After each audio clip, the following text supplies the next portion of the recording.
欢迎来到巴巴娱乐呀频道，请订阅频道，所以大家不要错过当天最热门的新闻。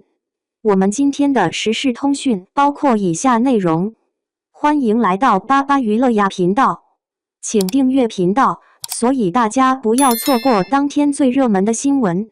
我们今天的时事通讯包括以下内容：山河月明观后感，诚意演绎朱棣，惊喜连连。最近，一部备受瞩目的热播剧《山河月明》无疑成为了观众茶余饭后的热门话题。其中，饰演四皇子朱棣的演员程毅无疑成为了全网关注的焦点人物。他将这位年轻气盛、颇有几分顽劣的皇子生动有趣地诠释到了极致，频频引发了观众们的阵阵大笑。第一集中，就有两个非常经典的情节让观众们忍俊不禁。首先是关于朱棣的行踪问题。只见父皇正在视察，突然问起四皇子在何处，结果镜头一转，只见朱棣正专注地在喂鸟。不知是因为对司凤太过怜爱，还是单纯的就喜欢喂鸟，这般天真烂漫的一幕，着实让人忍俊不禁。网友们更是纷纷开玩笑说，朱棣王爷这是去喂司凤了。可见这个桥段已经成为了观众们津津乐道的谈资。而当朱棣被人请回来后，父皇本想好好教训他一顿。这时，父皇先是拿起一个锤子，犹豫再三，最终还是觉得太重了，便干脆把它丢掉了。接着他又拿起了夫子的戒尺，还偷偷在自己大腿上试了一下，结果一个机灵，又把它扔掉了。这一连串生动有趣的动作，完美地表现出了父亲想要惩罚儿子，却又舍不得的纠结心理。最后父皇只是口头教训了朱棣几句，可见是真的管教不了这个任性的四王爷。这个情节无疑是整部剧中的又一个亮点，让观众们捧腹大笑。不仅如此，后来两位父亲商量结亲的场景也是笑料不断。只见他们争论得面红耳赤，互相指责，倒是让人感受到了剧中人物之间真挚而又有趣的关系。这种生动的对话设计，无疑也为整部剧增添了许多趣味。可以说，程毅在这部剧中的出色表现，成功地将这位顽皮的朱棣王爷诠释得栩栩如生。